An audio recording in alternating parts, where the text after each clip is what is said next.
Hola compañeros, mi nombre es Martínez Valdés César Alejandro. Mi nombre es Osvaldo Francisco Segoviano Mares. Yo soy Cristian Martín Aguilar Ramírez. El día de hoy vamos a hablar de la práctica número 5 del grupo 1 SB2 de química, la que es celdas voltaicas. Vamos a comenzar yo creo que por lo que normalmente empezamos, que es la obtención de los materiales y la práctica en sí, y después vamos a las conclusiones que son más teóricas. Respecto a la obtención de materiales, creo que hasta la fecha ha sido la práctica más complicada en cuestión pues de manera básicamente de costos, ya que sí ha sido una práctica bastante cara, podría decirse, y una práctica que sí podría decirse que muy difícil de obtener ciertas cosas, por ejemplo el zinc en caso, y con esos respectivos dificultades. Pues en mi caso no fue tanto difícil, o sea, encontré todo rápido, pero como comentas, sí fue una de las más caras porque tan solo el hecho del cobre y, y el zinc, busqué como otras ferreterías, pero igual no fue algo así como otras veces que sí he batallado para conseguir cosas. Sí, igual, creo que sí. En comparación con las otras prácticas, sí es un poquito más cara y de trabajo, pues mucho más en cuanto al proceso de obtener los resultados, pues es un poquito más complicado. Igual los materiales no batallé mucho encontrándolos. Sí tuve que, ¿cómo se dice? Pues batallé un poquito con la manguera, pero ahí improvisé un poquito y sí los resultados pues se dieron. Claro. Bueno, vámonos a la parte práctica de cómo es que ejecutamos y usamos ciertos elementos. Por ejemplo, bueno, en mi caso sí logré saturar de una manera adecuada la mezcla. Solo hice en total ocho vasos, dando un total de 4 baterías. Y en mi caso, con el papel aluminio, bueno, fue aluminio compactado, me dio una muy buena conductividad. Y esto me permitió que prendiera de manera adecuada lo que es un LED. En mi caso era un LED de varios colores y destelló bastante bien. En el caso del sustituto de sal, pues usé cloruro de potasio, una sal bastante sencilla de conseguir. Y en sí, en el único que de verdad fue algo que no fue nada grata la manipulación era con el uso de caimanes, con el agua y así era muy complicado tomarlos de vez en cuando.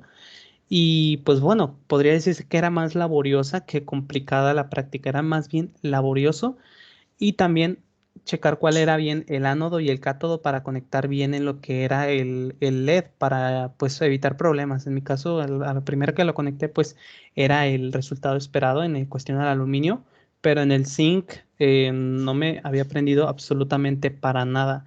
No sé si el fusible que usé no era completamente de zinc o algo por así decirlo, pero parecía que no había conductividad en el circuito, por lo cual no me generó una respuesta adecuada. Y respecto al vinagre y todas esas cosas, pues sí fue la cantidad, podría decirse, bien para poder realizar esta práctica y una buena conductividad me generó a mí. Pues en lo personal, cuando la estuve armando, pues no tuve complicaciones. El sustituto de sal tuvo una reacción rara, como no recuerdo si creo que el vaso me cambió como su temperatura cuando estaba saturando la mezcla. Eh, de principio armé una pila y obviamente no funcionó. A lo cual decidí armar 4 más, seguí los mismos pasos, vinagre y sal.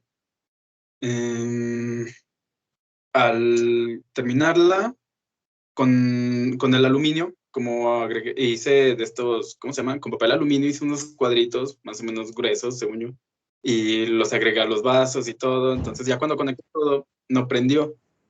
Pensé que lo había conectado mal, volteé el foquito, cambió la polaridad y tampoco me prendió. Entonces a lo que llegué fue a sacar todos los aluminios para agregar las plaquitas de zinc y con eso sí me funcionó bastante bien. Armé en total 5 pilas. Con eso sí me prendió mi LED, era un poquito camaleón, cambiaba de colores. Y, pues sí, sería todo más o menos en lo que armé la práctica.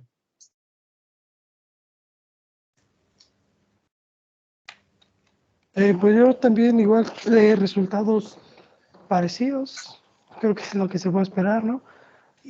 Pero sí, yo creo que mencionaron que les causó menos intensidad con el aluminio.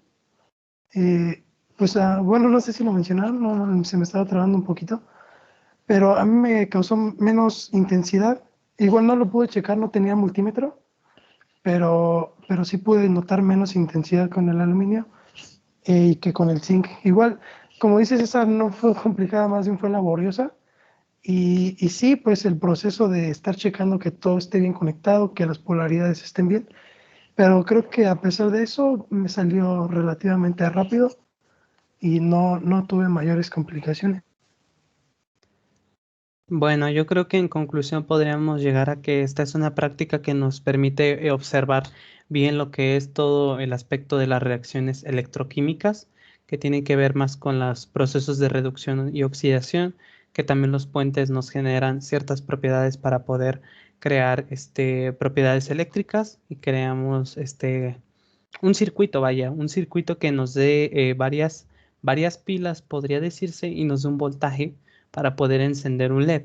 Que yo tenía en cuenta que un LED se enciende aproximadamente con 3-4 volts, que es una medida bastante buena para esta práctica, pero sin embargo sabemos que también con otras cosas, por ejemplo, con otros elementos naturales, por ejemplo, papa o algo así, también podemos hacer esta misma reacción, vaya eléctrica para poder generar la corriente que pasa, que tenemos un catión y un anión que nos pueden generar un flujo de la energía y pues que pasa a través del LED. Pues sí, en lo personal para mí fue muy interesante ver cómo prácticamente fue a base de puros líquidos, se generó cierto voltaje para lograr encender un LED. Eso fue lo que más me sorprendió a mí, saber puros vasos con líquidos y al momento de conectar todo, ver que funcionara el LED. También había visto algo así como mencionaste lo de la papa, pero no sé, se me hizo más interesante esto de puro líquido totalmente. Sí, es en realidad interesante. Esta práctica me gustó mucho, justo por eso, porque, bueno, yo estaba acostumbrado a prácticas muy diferentes a esta. Por ejemplo, en electricidad nunca te mencionan cómo poder producir eh, electricidad con cosas que tenemos en la casa. O sea, no son elementos complicados y es interesante saber que con los elementos que tenemos en casa, con los materiales, pues podemos producir energía. Hasta aquí han llegado las conclusiones respecto a la práctica de celdas voltaicas del equipo 2 y que tengan un buen día.